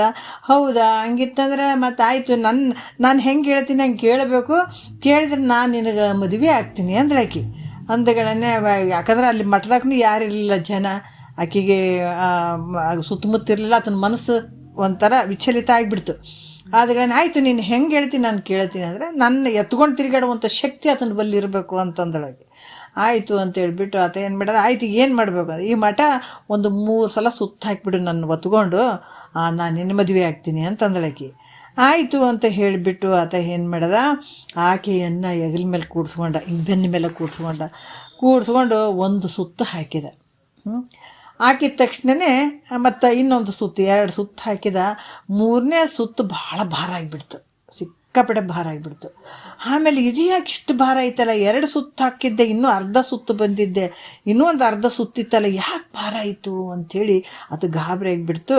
ಆ ಪಟ್ನ ಹಿಂಗೆ ಇಳಿಸಿಬಿಟ್ಟು ತಿರ್ಗಾ ನೋಡ್ತಾನ ಗುರುಗಳೇ ಇದ್ರಲ್ಲಿ. ಆವಾಗ ಹೇಳ್ದ, ಏನೋ ನಿನ್ನ ಕತೆ ಏನಾಯಿತು ಅಂದರು. ಅಪ್ಪ ಅಂತಂದೆ. ಏನಂತ ತಿಳ್ಕೊಂಡು ಏನು ಹೇಳಿದವ ನೀನು, ಮಾಯ ಅಂದರೆ ಏನು ಅಷ್ಟು ಅಘಟಿತ ಐತೇನಂತಂದೆಲ್ಲ, ನಿನ್ನ ಭಾವ ಏನಾಯಿತು, ಯಾವುದಕ್ಕೆ ಮರುಳಾದಿ ನೀನು? ಭಾಳಷ್ಟು ಕೇಳಿದ್ರು ಗುರುಗಳೇ ತಪ್ಪಾಯ್ತು ಅಂತ ಸಾಷ್ಟಾಂಗ ನಮಸ್ಕಾರ ಮಾಡಿದ ವ್ಯಕ್ತಿ. ಹಾಗಾಗಿ ಈ ಮಾಯ ಅನ್ನುವಂಥದ್ದು ಸರ್ವ ಜೀವಿಗಳಿಗೆ ಮುಸುಗಿ ಬಿಟ್ಟದ್ರಿ ಇದು. ಅದಕ್ಕೆ ಇದನ್ನೇ ತಾಯಿ ಗರ್ಭದೊಳಗೆ ಹೇಳ್ದ ಯಾರು, ಶಿಷ್ಯ. ಏನು ತಾಯಿ ಗರ್ಭದಲ್ಲಿ ಆ ಶಿಶು ಏನು ಹೇಳ್ತು, ಅಪ್ಪ ಮಾಯನ್ನು ಮೀರಿ ಭವವನ್ನು ಗೆಲ್ಲುತ್ತೀನಿ. ಈ ಭವ ಗೆಲ್ಲಬೇಕಾದ್ರೆ ಮಾಯನ್ನು ಮೀರ್ಬೇಕಾಗ್ತದೆ, ಇಲ್ಲಾಂದ್ರೆ ಆ ಮಾಯ ಹಾಕ್ಕೊಂಡು ಬೀಳ್ತದ್ರಿ. ಇದು ಭಾಳ ಅಘಟಿತಿದು. ಇದು ಎಂಥದ್ದು ನೋಡ್ರಿ, ಇದು ಎಂಥದೊಂದು. ನಾವು ಚಸ್ಮಾ ಹಾಕ್ಕೊಂಡ್ರೆ ಕರೆಕ್ಟಾಗಿ ಕಣ್ಣು ಕಾಣ್ತಾವ್ರಿ, ಹಿಂಗೆ ಕಾಣ್ತಾವ್ರಿ ಅಂತ. ಯಾಕಂದ್ರೆ ಬೇರೆ ಬೇರೆ ಕಾಣಕತ್ತಿ ಬಿಡ್ತಾವೆ, ಒಂದಕ್ಕೆ 2 ಕಾಣಕತ್ತಿ ಬಿಡ್ತಾವೆ. ಈಗ ನಮ್ಮ ಕಣ್ಣು ಮಬ್ಬಾದಾಗ ನೋಡ್ರಿ, ಕಣ್ಣು ಕಾಣಂಗಿಲ್ಲ ಅಂತ ಹೇಳ್ತೀವಲ್ಲ, ಹಿಂಗೆ ನೋಡಿದಾಗ ಇಬ್ಬಿಬ್ರು ಕಾಣಕ್ಕೆ ಶುರು ಮಾಡಿರ್ತಾರೆ. ಆವಾಗ ನಾವು ನೇರವಾಗಿ ಡಾಕ್ಟ್ರ್ ಹತ್ರ ಹೋಗಿ ಚಸ್ಮಾ ಚಲೋದು ಹಾಕೊಂಡ್ಗಳೇ ಆವಾಗ ಚಂದ ಕಾಣಕ್ಕೆ ಶುರು ಆಗ್ತದೆ. ಅದ್ರಂಗೆ ಈಗ ನಮ್ಗೆ ಏನಾಗ್ಯದ, ಮಾಯ ಅನ್ನುವಂಥ ಚಸ್ಮಾ ಅದು ನಮ್ಗೆ. ಅದಕ್ಕೆ ಇದೆಲ್ಲ ಜಗತ್ತಿನೊಳಗೆ ನಾನಾ ರೀತಿಯ ಡಬ್ಬಲ್ ಎಲ್ಲ ವಿಭಿನ್ನವಾಗಿ ಕಾಣಕತ್ತಿಬಿಟ್ಟದು. ವಿಭಿನ್ನ ನಾನಾ ರೀತಿಯಾಗಿ ತೋರಕತ್ತಿದೆ ಈ ಜಗತ್ತಿನೊಳಗೆ. ನಾಮ ರೂಪ ಒಂದಲ್ಲ 2 ಅಲ್ಲ, ಇದು ಒಂದೇ ಜನ್ಮ ಅಲ್ಲ, ಜನ್ಮ ಅಂತ ಇದೇ ಇಹಲೋಕದಾಗೂ ಹಂಗೆ, ಪರಲೋಕದಾಗೂ ಹಂಗೆ. ಅಲ್ಲೇ ಆದರೂ ದೇವತೆಗಳದು ಆ ಲೋಕ ಈ ಲೋಕ ಅದನ್ನು ಸುಮ್ಮನೆ ಐತೇನ, ಅದನ್ನು ಎಲ್ಲ ಮಾಯಿಂದ, ಇದೆಲ್ಲ ಮಾಯಿಂದ ಕೂಡ್ಕೊಂಡದ್ದು ಎಲ್ಲಷ್ಟು ಇದರಲ್ಲೇ ಬಂದುಬಿಟ್ಟು. ಅದಕ್ಕೆ ಭಿನ್ನವಾಗಿ ಯಾವಾಗ ಸದ್ಗುರುನಾಥ ಸಿಕ್ಕ ನಿನಗೊಂದು ಒಳ್ಳೆ ಚಸ್ಮಾ ಕೊಡ್ತಾನಲ್ಲ, ಆವಾಗ ಚಂದ ಕಾಣಕ್ಕೆ ಶುರುವಾಗ್ತದೆ, ಇದು ನಿಚ್ಚಳಾಗಿ ಕಾಣಕ್ಕೆ ಶುರುವಾಗ್ತದೆ. ಅಲ್ಲಿವರೆಗೂ ಈ ಮಾಯೆ ಹಿಡ್ತದಲ್ಲೇ. ಅದಕ್ಕೆ ಏನು ಹೇಳ್ತಾರೆ ಅವರು, ಈ ಜಗದ್ರೂಪ ಕಾರ್ಯಕ್ಕೆ ಕಾರಣವಾಗಿರುವಂಥದ್ದು ಯಾವುದಪ್ಪ ಅಂದರೆ ಈ ಮಾಯೆ. ಇದಕ್ಕೆ ಮಾಯೆ ಅಂತಲೂ. ಇದನ್ನು ಯಾವುದರಿಂದ ನಿವೃತ್ತಿ ಮಾಡ್ಕೊಳಕ್ಕೆ ಸಾಧ್ಯ ಆಗ್ತದೆ ಈ ವಿದ್ಯೆಯಿಂದ. ಯಾವುದು? ಬ್ರಹ್ಮವಿದ್ಯೆಯಿಂದನೇ ಇದನ್ನು ನಾಶ ಆಗ್ತದೆ. ಅದರಿಂದ ಇದು ಯಾವ ರೀತಿ ಅಂತಂದ್ರೆ, ಇಂಥ ಒಂದು ಮಾಯಕ್ಕೆ ಏನು ಹೇಳಿದ್ರು ಅವಿದ್ಯೆ ಅಂತ ಕೂಡ ಕರೆದ್ರು ಇದಕ್ಕೆ. ಈ ಅವಿದ್ಯೆ ಯಾವ ರೀತಿ ಈ ಜಗದ್ರೂಪಕ್ಕೆ ಕಾರಣ ಆಗಿರುವಂಥದ್ದು ಯಾವುದು? ಈ ಮಾಯೆ. ಈ ಮಾಯಕ್ಕೆ ಏನು ಕರೆದ್ರು ಅವರು? ಅವಿದ್ಯೆ ಅಂತ ಕರೆದ್ರು. ಅದರಿಂದ ಮಾಯೆ ಅವಿದ್ಯೆ ಇವೆರಡು ಪರ್ಯಾಯ ಶಬ್ದಗಳು ಇರೋದು, ಒಂದೇ ಅರ್ಥ ಇರೋದು. ಮಾಯೆ ಅಂದರೂ ಅಷ್ಟೇ, ಅವಿದ್ಯೆ ಅಂದರೂ ಅಷ್ಟೇ, ಈ ಪರ್ಯಾಯ ಶಬ್ದಗಳು. ಅದರಿಂದ ಇಲ್ಲಿ ಕೂಡ ಏನು ಹೇಳ್ತಾರೆ, ಭಾಳಷ್ಟು ವಿಚಾರಗಳನ್ನು ಹೇಳ್ತಾರೆ. ಇಂಥ ಅವಿದ್ಯೆ ಸ್ವತಂತ್ರ ಐತೇನಪ್ಪ, ಈ ಮಾಯೆಗೆ ಸ್ವತಂತ್ರ ಐತೇನು ಅಂತಂದ್ರೆ ಸ್ವತಂತ್ರತೆ ಇಲ್ಲ. ಈ ಅಜ್ಞಾನಕ್ಕೆ ಸ್ವತಂತ್ರ ಐತೇನು, ಈ ಅವಿದ್ಯೆಗೆ ಸ್ವತಂತ್ರ ಐತೇನು ಅಂದರೆ ಇಲ್ಲ. ಇದು ಯಾವುದ್ರ ಆಶ್ರಯ ಪಡ್ಕೊಂಡದ? ಬ್ರಹ್ಮನ ಆಶ್ರಯ ಪಡ್ಕೊಂಡದಿದೆ. ಈ ರೀತಿಯಾಗಿ ಮತ್ತು ಈ ಶಿಷ್ಯ ಕೇಳ್ತಾನ, ಅವ್ರು ಹೇಳ್ತಾರೆ, ಇದು ಆಶ್ರಯ ಮಾಡ್ಕೊಂಡಿವಂತ ಮಾಡ್ಕೊಂಡದಂತ ಹೇಳ್ತಿರಲ್ಲ ಗುರುಗಳೇ. ನೋಡ್ರಿ ಎಷ್ಟು ಒಳ್ಳೆ ವಿಚಾರಗಳದಾವ, ಭಾಳಷ್ಟು ವಿಚಾರಗಳದಾವ. ಇಷ್ಟು ಸುಲಭನೂ ಅಲ್ಲ, ಬಟ್ ತಿಳಿಯೋಕ್ಕೂ ಸುಲಭ ಅಲ್ಲ, ಹೇಳೋಕ್ಕೂ ಸುಲಭ ಅಲ್ಲ. ಇದು ಅಷ್ಟು ವಿಶೇಷವಾದಂಥ ವಿಚಾರಗಳಿವು. ಶಿಷ್ಯ ಕೇಳ್ತಾನ, ಅಪ್ಪ ಬೆಳಕು ಕತ್ತಲೆಗಳಂತೆ ಇರುವಂಥವು ಯಾವುವು? ಬ್ರಹ್ಮ ಮತ್ತು ಮಾಯೆ. ಬ್ರಹ್ಮ ಮತ್ತು ಮಾಯೆ ಹೆಂಗದಾವ ಅಂತಂದ್ರೆ ಕತ್ತಲು ಬೆಳಕಿದ್ದಂಗೆ. ಈ ಕತ್ತಲು ಏನೈತಪ್ಪ ಅಂತಂದ್ರೆ, ಈ ಕತ್ತಲಿದ್ದಂಗೆ ಮಾಯೆ ಐತೆ, ಬೆಳಕಿದ್ದಂಗೆ ಬ್ರಹ್ಮ ಐತೆ. ಇವೆರಡು ಹೆಂಗದ? ವಿರೋಧ ಸ್ವಭಾವ. ಇದು ಚೈತನ್ಯ ರೂಪದಿಂದ ಕೂಡಿದಂಥದ್ದು, ಮಾಯೆ ಜಡವಾಗಿರುವಂಥದ್ದು. ಇದು ಒಂದು ಕತ್ತಲೈತೆ, ಒಂದು ಬೆಳಕೈತೆ, ಇವೆರಡು ವಿರೋಧ ಅದಾವ. ಅದರಿಂದ ಅವಿದ್ಯೆಯು ಶುದ್ಧ ಚೈತನ್ಯದ ಆಶ್ರಯವನ್ನು ಹೆಂಗೆ ಮಾಡ್ಕೊತದು? ಮಾಡ್ಕೊಳಕ್ಕೆ ಬರೋಂಗಿಲ್ಲಲ್ಲ. ಅದು ಶುದ್ಧವಾಗಿರುವಂಥದ್ದು ಚೈತನ್ಯದಿಂದ ಕೂಡಿದಂಥ ಇಂದ ಅವಿದ್ಯೆ ನೋಡ್ರಿ. ಆದ್ದರಿಂದ ಅವಿದ್ಯೆಯು ಶುದ್ಧ ಚೈತನ್ಯವನ್ನು, ಅವಿದ್ಯೆ ಏನು ಮಾಡ್ಯದ? ಶುದ್ಧ ಚೈತನ್ಯವನ್ನು ಆಶ್ರಯ ಮಾಡಲಾರ್ದು, ಮಾಡೋಕ್ಕೆ ಬರೋಂಗಿಲ್ಲ. ಯಾಕಂದ್ರೆ ಇದು ಕತ್ತಲದ, ಅದು ಬೆಳಕದ, ಇದು ಜಡ ಅದ, ಅದು ಚೈತನ್ಯ ಅದ, ಮತ್ತು ಅದ್ರಂಗೆ ಆಶ್ರಯ ಹೆಂಗೆ ಮಾಡ್ಕೊತದ್ದು ಮಾಯೆ ಅಂತ ಶಿಷ್ಯನ ಪ್ರಶ್ನೆ. ಅದಕ್ಕೆ ಇಲ್ಲಿ ಕೂಡ ಹೇಳ್ತಾರೆ, ಗುರು ಹೇಳ್ತಾರೆ, ಅಜ್ಞಾನಕ್ಕೆ ವಿರೋಧಿಯಾದದ್ದು ಅಜ್ಞಾನಕ್ಕೆ ವಿರೋಧಿ ಆದದ್ದು ಯಾವುದಪ್ಪ? ಜ್ಞಾನವೇ ಹೊರತು ಶುದ್ಧ ಚೈತನ್ಯ ಅಲ್ಲ. ಅಜ್ಞಾನಕ್ಕೆ ವಿರೋಧ ಆಗಿರುವಂಥದ್ದು ಯಾವುದು? ಜ್ಞಾನನೇ. ಅದರ ಶುದ್ಧವಾದಂಥ ಚೈತನ್ಯ ಅಲ್ಲ. ಕಿಂತು ಇಲ್ಲಿ ಏನು ಹೇಳ್ತಾರ, ವೃತ್ತಿ ಪ್ರತಿಬಿಂಬಿತ ಚೈತನ್ಯ ವಿರೋಧ ಆಗ್ಯದ. ಆತನ ವೃತ್ತಿ ಪ್ರತಿಬಿಂಬಿತ ಐತಲ್ಲ, ವೃತ್ತಿ ಪ್ರತಿಬಿಂಬಿತ ಚೈತನ್ಯ, ನಿನ್ನ ವೃತ್ತಿ ಏನು ಐತೆ ಸ್ವರೂಪ, ಅದರಲ್ಲಿ ಈ ಪ್ರತಿಬಿಂಬಿತ ಒಂದು ಚೈತನ್ಯ ಐತಲ್ಲ, ಅದು ವಿರೋಧಿಯಾಗಿರ್ತದೆ. ಯಾವುದಕ್ಕೆ? ಅಜ್ಞಾನಕ್ಕೆ. ಅರ್ಥ ಆಯ್ತಲ್ಲ? ಅದು ಅಜ್ಞಾನಕ್ಕೆ ಏನಂತಂದ್ರೆ, ಅಜ್ಞಾನಕ್ಕೆ ಅದು ಆಶ್ರಯವಾಗಿಲ್ಲ. ಆ ಚೈತನ್ಯ ಅಜ್ಞಾನಕ್ಕೆ ಆಶ್ರಯವಾಗಿಲ್ಲ. ಯಾವ ಶುದ್ಧ ಚೈತನ್ಯವು ಅಜ್ಞಾನಕ್ಕೆ ಆಶ್ರಯವಾಗಿದೆಯೋ ಅದು ಅಜ್ಞಾನಕ್ಕೆ ವಿರೋಧಿ ಅಲ್ಲ. ನೋಡ್ರಿ, ಶುದ್ಧವಾದ ಚೈತನ್ಯವು ಅಜ್ಞಾನಕ್ಕೆ ಆಶ್ರಯವಾಗಿರುವುದು ಅದು ಅಜ್ಞಾನಕ್ಕೆ ವಿರೋಧಿ ಆಗಂಗಿಲ್ಲ. ಅದು ಹೆಂಗಾಗ್ತದೆ? ಆದರೆ ಅಜ್ಞಾನಕ್ಕೆ ವಿರೋಧಿಯಾಗಿರುವಂಥದ್ದು ಇದು ಚೈತನ್ಯ ಅದರ, ಆದರೆ ಚೈತನ್ಯಕ್ಕೆ ಅಜ್ಞಾನ ವಿರೋಧಿ ಆಗಂಗಿಲ್ಲ. ಅದಕ್ಕೆ ಯಾವ ರೀತಿ ಹೇಳ್ತಾರೆ, ಅದು ಚೈತನ್ಯಕ್ಕೆ ಆಶ್ರಯವಾಗಿಲ್ಲ. ಅದಕ್ಕೆ ಯಾವ ಶುದ್ಧ ಚೈತನ್ಯವು ಅಜ್ಞಾನಕ್ಕೆ ಆಶ್ರಯವಾಗಿದೆಯೋ ಅದು ಅಜ್ಞಾನಕ್ಕೆ ವಿರೋಧಿ ಆಗಂಗಿಲ್ಲ. ಈ ರೀತಿಯಾಗಿ ಅಜ್ಞಾನಕ್ಕೆ ವಿರೋಧಿಯಾದದ್ದು ಜ್ಞಾನವೇ ಹೊರತು ಶುದ್ಧ ಚೈತನ್ಯ ಅಲ್ಲ.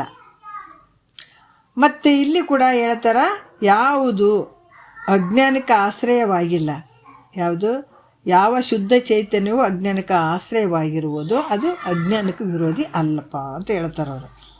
ಮತ್ತು ಶುದ್ಧ ಚೈತನ್ಯವು ಅಜ್ಞಾನಕ್ಕೆ ವಿರೋಧಿ ಅಲ್ಲ ಅಂದಮೇಲೆ ಅದು ನೋಡ್ರಿ ಘಟ ಪಟಾದಿಗಳಂತೆ ಅಪ್ರಕಾಶವಾಗಬೇಕಾಗಿತ್ತದು. ಯಾಕಂತಂದ್ರೆ ಘಟ ಪಟಾದಿಗಳು ಹೆಂಗೆ ನಮ್ಮಿಂದ ತಿಳಿಸ್ಕೊಳ್ತಾವೆ. ಶುದ್ಧ ಚೈತನ್ಯವು ಅಜ್ಞಾನಕ್ಕೆ ವಿರೋಧಿ ಅಲ್ಲ ಅಂತಂದ ಮೇಲೆ ಈ ಘಟ ಪಟಾದಿಗಳು ಅವು ಕೂಡ ನಮಗೆ ಭಾಳಷ್ಟು ಇದರಿಂದ ಕೂಡಿರಬೇಕಾಗಿತ್ತು. ಅದು ನಮಗೆ ಇಷ್ಟವೆಂದರೆ ಸ್ವಯಂ ಪ್ರಕಾಶವನ್ನು ಹೇಳುವ ಶ್ರುತಿಗೆ ವಿರೋಧ ಆಗ್ತದಲ್ಲಪ್ಪ ಅಂತ ಹೇಳ್ತಾರೆ. ಯಾಕಂತಂದ್ರೆ ಇಲ್ಲಿ ಅದು ಆ ರೀತಿ ಅಜ್ಞಾನಕ್ಕೆ ಇದು ಶುದ್ಧವಾದ ಚೈತನ್ಯ ವಿರೋಧಿ ಅಲ್ಲ ಅಂತಂದ ಮೇಲೆ ಅದು ಘಟ ಪಟಾದಿಗಳಂತ ಅದು ಕೂಡ ನಮಗೆ ತೋರಬೇಕಾಗಿತ್ತು. ಅದು ನಮಗೆ ಇಷ್ಟವೆಂದರೆ, ಯಾಕಂದ್ರೆ ಸ್ವಯಂ ಪ್ರಕಾಶವನ್ನು ಹೇಳುವ ಶ್ರುತಿಗೆ ವಿರೋಧ ಬರುವುದು. ಯಾಕಂತಂದ್ರೆ ಈ ರೀತಿ ಈ ಅಜ್ಞಾನ ವಿರೋಧಿ ಅಲ್ಲ ಅಂತಂದ್ರೆ ಸ್ವಯಂ ಪ್ರಕಾಶವಾದ ರೀತಿಯಿಂದ ಇರುವಂಥ ಶ್ರುತಿಗೆ ಇದು ವಿರೋಧ ಬರುವಂಥದ್ದಾಗ್ತದಲ್ಲ ಅನ್ನುವಂಥ ವಿಚಾರ. ಇದಕ್ಕೆ ಏನು ಗತಿ ಅಂತ ಕೇಳ್ತಾನೆ ಶಿಷ್ಯ. ಯಾಕಂದ್ರೆ ಸ್ವಯಂ ಪ್ರಕಾಶವಾಗಿರುವಂಥದ್ದು ಸ್ವರೂಪ ಮತ್ತು ಶುದ್ಧ ಚೈತನ್ಯವು ಅಜ್ಞಾನಕ್ಕೆ ವಿರೋಧಿ ಅಲ್ಲ ಅಂತಂದ್ರೆ ಮತ್ತು ಇದು ಹೆಂಗೆ ತಿಳ್ಕೊಳಕ್ಕೆ ಸಾಧ್ಯ ಆಗ್ತದೆ? ಇದು ಕೂಡ ಶುದ್ಧ ಚೈತನ್ಯ ಕೂಡ ಈ ಘಟಪಟಾದಿಗಳಂತೆ ಅಪ್ರಕಾಶವಾಗಿರ್ಬೇಕಾಗಿತ್ತು. ಅವು ಪ್ರಕಾಶತೆಯಿಂದ ಕೂಡಿಲ್ಲ, ಅವಕ್ಕೂ ಶಕ್ತಿ ಇಲ್ಲ. ಯಾಕೆ ಶಕ್ತಿ ಇಲ್ಲ ಅಂತಂದ್ರೆ ಅದಕ್ಕೆ ಸ್ವತಂತ್ರತೆ ಇಲ್ಲ, ಜಡದಿಂದ ಕೂಡಿದಂಥವ. ಘಟಪಟಾದಿಗಳು ಹೆಂಗದವ? ಜಡದಿಂದ ಕೂಡಿದಂಥವು ಅದಾವ. ಮತ್ತು ಶುದ್ಧ ಚೈತನ್ಯ ಅಜ್ಞಾನಕ್ಕೆ ವಿರೋಧಿ ಇಲ್ಲ ಅಂತಂದ ಮೇಲೆ ಘಟಪಟಾದಿಗಳಂತ ಅದನ್ನು ಅಪ್ರಕಾಶವಾಗಿರ್ತದಂತ ತಿಳ್ಕೊಬೇಕಾಗ್ತದೆ ನಾವು. ಅದು ಜಡದಿಂದ ಕೂಡ್ಯದಂತ ತಿಳ್ಕೊಳ್ಬೇಕಾಗ್ತದೆ. ಹಾಗಾಗಿ ಸ್ವಯಂ ಪ್ರಕಾಶವಾಗಿರುವಂಥದ್ದು ಅಜ್ಞಾನಕ್ಕೆ ಆಶ್ರಯ ಆಗ್ಯದಂತ ಹೇಳೋಕ್ಕೆ ಸರಿಯಾಗಂಗಿಲ್ಲ ಅದು. ಅದಕ್ಕೆ ಈ ಸ್ವಯಂ ಪ್ರಕಾಶವನ್ನು ಹೇಳುವ ಶ್ರುತಿಗೆ ವಿರೋಧ ಬರ್ತದದು. ಅದು ಹೆಂಗೆ ಆಶ್ರಯ ಆಗ್ತದದು? ಅಜ್ಞಾನಕ್ಕೆ ಅದು ಹೆಂಗೆ ಆಶ್ರಯ ಆಗ್ತದೆ ರೀ? ಅದು ಬ್ರಹ್ಮ ಹಂಗೆ ಆಗಕ್ಕೆ ಸಾಧ್ಯ ಇಲ್ಲ. ಯಾಕಂದ್ರೆ ಸ್ವಯಂ ಪ್ರಕಾಶತೆ ಅದ. ಹಂಗಂದ್ರೆ ಘಟಪಟಾದಿಗಳನ್ನು ತಿಳ್ಕೊಬೇಕಾಗ್ತದೆ, ಅದನ್ನು ಶುದ್ಧವಾದ ಚೈತನ್ಯ. ಹಂಗೆ ತಿಳ್ಕೊಳಕ್ಕೆ ಬರೋಂಗಿಲ್ಲ. ಅದಕ್ಕೆ ಇದು ಶ್ರುತಿಗೆ ವಿರೋಧ ಆಗ್ತದ ಅಂತ ಹಿಂಗೆ ಹೇಳಿದ್ರೆ ಅದಕ್ಕೆ ಗತಿ ಏನು? ಅದು ಹೆಂಗೆ ಆಶ್ರಯ ಆಗ್ತದೆ? ಅಜ್ಞಾನಕ್ಕೆ ಆಶ್ರಯ ಆಗ್ತದೆ ಅಂತ ಶಿಷ್ಯನಿಗೆ ಇಲ್ಲಿ ಪ್ರಶ್ನೆ ಬಂತು. ಅದಕ್ಕೆ ಇಲ್ಲಿ ಕೂಡ ಹೇಳ್ತಾರಪ್ಪ, ಸೂರ್ಯನು ಪ್ರಕಾಶಮಾನ ಆಗಿರುವನು. ಸೂರ್ಯ ಹೆಂಗದನ? ಪ್ರಕಾಶದಿಂದ ಕೂಡಿದ. ಇದಕ್ಕೆ ಉತ್ತರ ಹೇಳ್ತಾರೆ ನೋಡ್ರಿ. ಯಾಕಂದ್ರೆ ಶುದ್ಧವಾದ ಚೈತನ್ಯ ಅಜ್ಞಾನಕ್ಕೆ ಆಶ್ರಯ ಅಲ್ಲ. ಬೈ ಚಾನ್ಸ್ ಆದಂದ್ರೆ ಅದು ಘಟಪಟಾದಿಗಳಂಗೆ ತಿಳ್ಕೊಳ್ಬೇಕಾಗ್ತದೆ. ಅದು ಮತ್ತು ಶ್ರುತಿ ಪ್ರಮಾಣಕ್ಕೆ ವಿರೋಧ ಆಗ್ತಂತ ಶಿಷ್ಯನ ಪ್ರಶ್ನೆಗೆ ಅವ್ರು ಉತ್ತರ ಹೇಳ್ತಾರೆ. ಏನು ಹೇಳ್ತಾರೆ? ಸೂರ್ಯನು ಪ್ರಕಾಶಮಾನವಾಗಿರುವನು. ಮತ್ತು ಅವ್ರು ಹೇಳ್ತಾರೆ ಹುಲ್ಲು ಹತ್ತಿ ಇವೆಲ್ಲ ವಸ್ತುಗಳನ್ನು ಅದು ಬೆಳಗ್ತಾನೆ. ಮತ್ತು ಅವನೇ ಪುನಃ ಸೂರ್ಯಕಾಂತ ಶಿಲೆಯಲ್ಲಿ ಪ್ರತಿಬಿಂಬಿಸಿ ಏನು ಮಾಡ್ತಾನತ್ತ, ಎಷ್ಟು ಅದ್ಭುತವಾದಂಥ ವಿಚಾರ ಹೇಳ್ತಾ ಇದ್ದಾರೆ ನೋಡ್ರಿ ಅವರು. ಈ ಸೂರ್ಯ ಭಾಳಷ್ಟು ಪ್ರಕಾಶಮಾನವಾಗಿರ್ತಾನೆ. ಈ ಹುಲ್ಲಿನಲ್ಲಿ ಆಗಲಿ ಹತ್ತಿಯಲ್ಲಿ ಆಗಲಿ ಈ ವಸ್ತುಗಳಲ್ಲಿ ಪ್ರಕಾಶವನ್ನು ಬೀರ್ತಾನೆ. ಆತನ ಸೂರ್ಯನ ಕಿರಣಗಳು ಎಲ್ಲ ಕಡೆ ಬೀಳ್ತಾವೆ, ಅದು ಬೆಳಕನ್ನು ಬೀಳ್ತದೆ.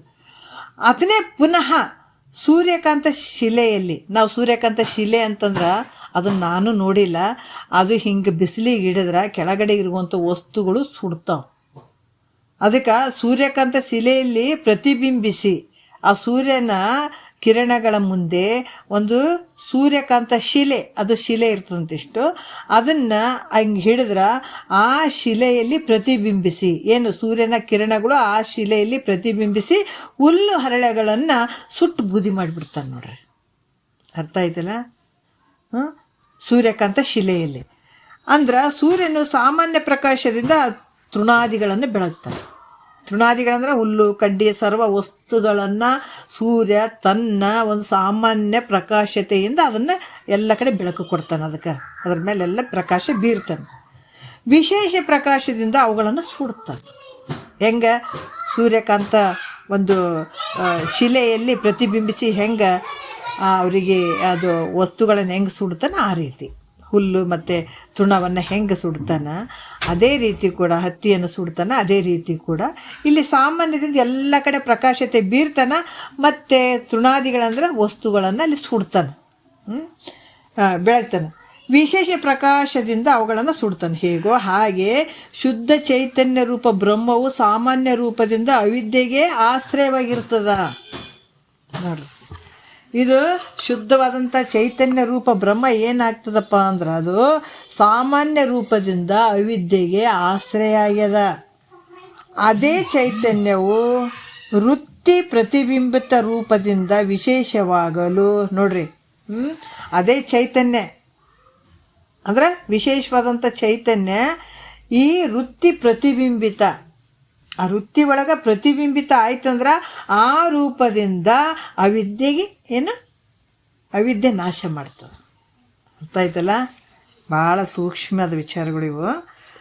ಅದಕ್ಕೆ ವೃತ್ತಿ ಪ್ರತಿಬಿಂಬಿತ ರೂಪದಿಂದ ವಿಶೇಷವಾಗಲು ಅವಿದ್ಯೆ ನಾಶ ಆಗ್ತದ. ಎಷ್ಟು ವಿಚಿತ್ರ ಐತೆ ನೋಡಿ, ಭಾಳ ವಿಶೇಷ ಐತೆ ಅದು, ಭಾಳ ವಿಶೇಷ. ಅದರಿಂದ ಬ್ರಹ್ಮವು ಸಾಮಾನ್ಯ ರೂಪದಿಂದ ಅವಿದ್ಯೆಗೆ ಸಹಾಯ ಆಗ್ಯದ, ಮತ್ತು ವಿಶೇಷ ರೂಪದಿಂದ ವಿರೋಧ ಆಗ್ಯದ.